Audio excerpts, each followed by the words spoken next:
Ben ritrovate amiche e amici dell'atletica.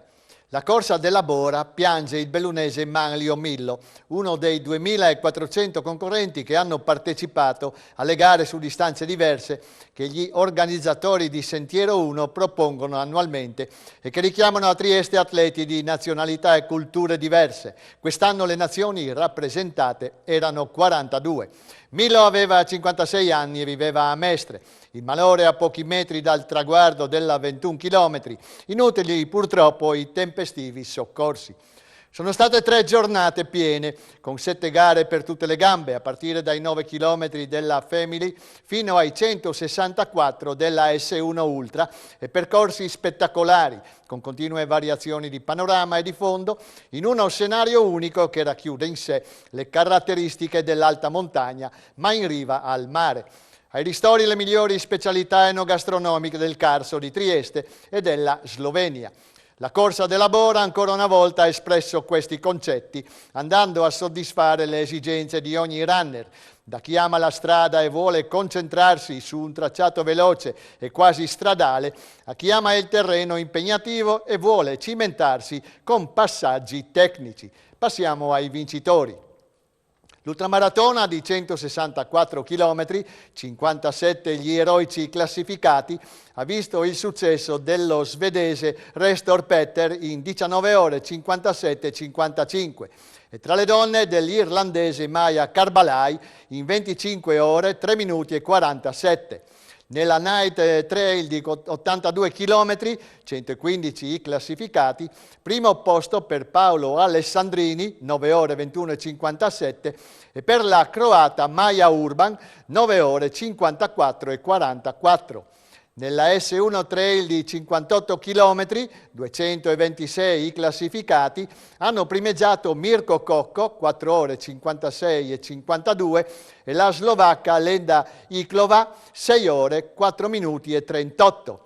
Luca Rigoni e la tedesca Ida Egermann hanno vinto l'ecomaratona di 42 km, 163 i classificati, rispettivamente in 2 ore 54 e 45 e 3 ore 22 e 17. 252 i classificati della S1 Urban Trail di 29 km e primi posti appannaggio di Simone Vigolo, 1 ora 59 e 15, e Nicole Guidolin, 2 ore 22 e 3. La mezza maratona di 21 km ha portato al traguardo 669 runner, dove hanno vinto Martino Denardi, 1 ora 35 e 10, e Martina Ottogalli, 2 ore 1 e 14. Nel nutritissimo programma c'era anche una family run di 9 km che ha registrato 231 concorrenti. Insomma, il solito grande successo per il gruppo organizzativo presieduto da Tommaso De Mottoni, offuscato da un evento tanto tragico quanto imprevedibile che ha lasciato tutti con un immenso dolore nel cuore. È partito il Grand Prix di corsa campestre del CSI Udine con 377 atleti che hanno partecipato alla prima prova organizzata a Pavia di Udine dalla polisportiva Trattoria Friuli. Nella categoria senior vittorie di Margherita Spangaro, Ialmico Corse e Agostino Nicosia, polisportiva 13°. Primi posti nella categoria Master A per i coniugi Steve Bibalo, Aldo Moro Paluzza ed Erika Franzolini, Atletica Buia. Nella categoria Master B successi per Massimiliano Visca, Polisportiva Montereale e Alessandra Lena, Dolce Nord-Est. Tra i veterani A, vittorie di Marco Cicigoi, Maratona delle Città del Vino, e Federica Qualizza, GS Natisone. Nei veterani B hanno messo la loro firma vincente Osvaldo Tramontin, Polisportiva Montereale, e Grazia Brachetti, Ialmico Corse. Tra le società ha fatto man bassa di primi posti l'Atletica Malignani Libertà Sudiche con 3 centri nella classifica generale, in quella femminile e in quella giovanile maschile. All'Aldo Moro Paluzza l'ultima classifica di giornata, quella assoluta maschile. Prossimo appuntamento il 22 gennaio a Villalta di Fagagna con la seconda prova.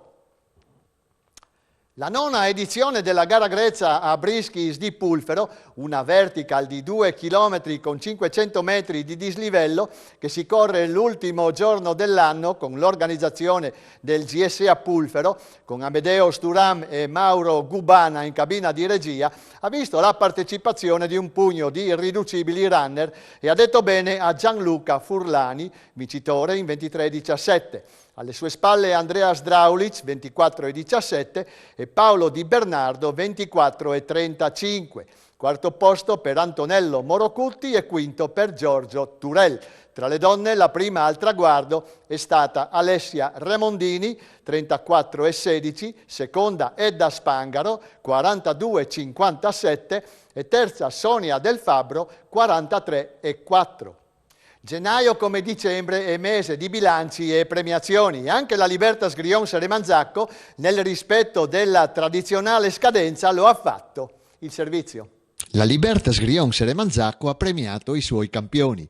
Nell'auditorium comunale di Povoletto, al termine di un anno ricco di impegni agonistici e organizzativi, la società gialloverde ha ringraziato, nel corso di una bella serata, quello che gli atleti e il gruppo operativo hanno realizzato nel 2022. Una serie di successi che è stata illustrata dai tecnici Tommaso Pascolini e Sergio Jereb. Tra i risultati più importanti ci sono il titolo di società campione regionale di corsa campestre, categoria ragazze, grazie a Costanza, Elisa e Giulia Palombo, Arianna Chiara Tigesen, Dalida Nardone, Aurora Cecchetto, Francesca Simeoni, Alice Merlo, Elisa Casaccio e Rachele Matteazzi. E i titoli italiani assoluti Libertas, conquistati dal mezzofondista Matteo Jereb, 800 metri, e dalla staffetta 4% femminile, Alice Beltramini, Jennifer Fraccastoro, Veronica De Ecker e Margherita Petrussa. Dopo il saluto del presidente Cristian Cantarutti, è stato il sindaco di Povoletto Giuliano Castenetto, presente con gli assessori Paolo Marchina, Alessandro Sara e Elisa Rossi, a compiacersi per l'operato della Libertas, sottolineando la lungimiranza che ebbero nel 1996 i dirigenti di allora, che capirono che era importante unire le forze, pianificando la fusione tra le società di Remanzacco e Grions. Il sindaco di Remanzacco, Daniela Brizz, presente con il delegato allo sport Lino Granzon, ha ricordato che il compito dell'amministrazione è quello di agevolare l'impegno delle associazioni che favoriscono la crescita dei ragazzi. Quest'anno la Libertas, ha detto, festeggia i 50 anni di vita e la sua storia è un crescendo di successi. Poi è venuto il momento del testimonial della cerimonia. Il sacilese Cesare Caiani, giovane azzurro di belle speranze, bronzo agli europei Under 20 sui 3000 siepi a Tallinn in Estonia nel 2021. Per l'atleta di Matteo Chiaradia, premiato dal fiduciario tecnico regionale Alessandro Brondani, l'obiettivo è puntato sugli europei Under 23 che quest'anno si svolgeranno dal 13 al 16 luglio in Finlandia. Intanto sta preparandosi per i cross in vista dei campionati italiani in programma nel mese di marzo. Successivamente sotto con la pista, soprattutto perfezionandosi sulle siepi, senza trascurare le distanze dai 1.500 ai 5.000 metri.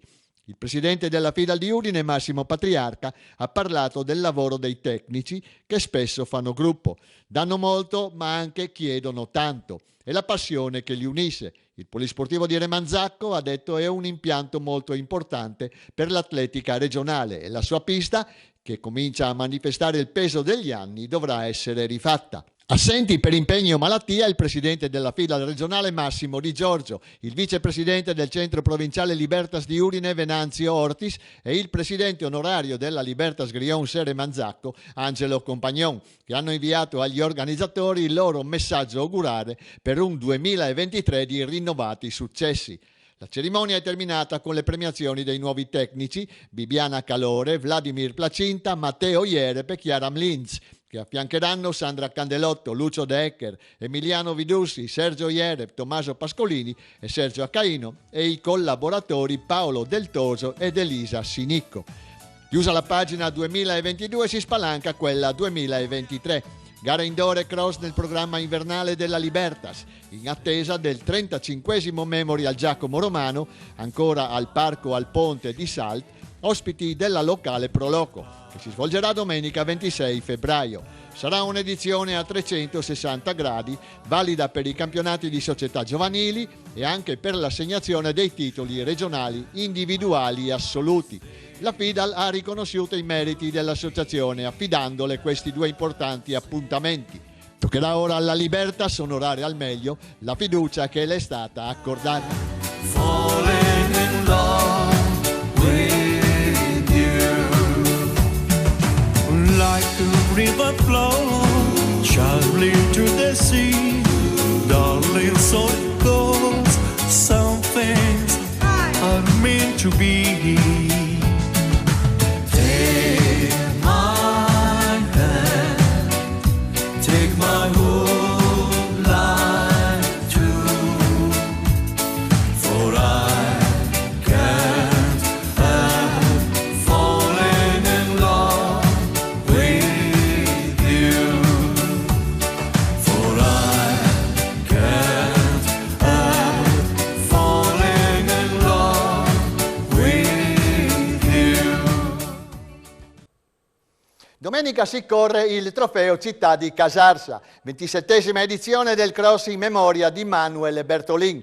Organizzato dalla Libertas Casarsa di Adolfo Molinari, il cross si disputerà sul solito circuito attorno al centro sportivo e sarà valido come prima prova del campionato regionale di società per ragazzi e cadetti e prova unica regionale e provinciale Libertas per esordienti, ragazzi e cadetti. Nel programma gare anche un challenger regionale di corsa campestre a staffette per tutte le categorie assolute. Iscrizioni da effettuarsi online sul sito della FIDAL entro le ore 21 di giovedì 12 gennaio. Ritrovo giurie e concorrenti alle 9 e prima partenza, esordienti B femminili, alle 10. Inizio premiazioni alle 11:30. E questa era l'ultima notizia per questa settimana. Grazie per il fedele ascolto. Arrivederci a lunedì prossimo.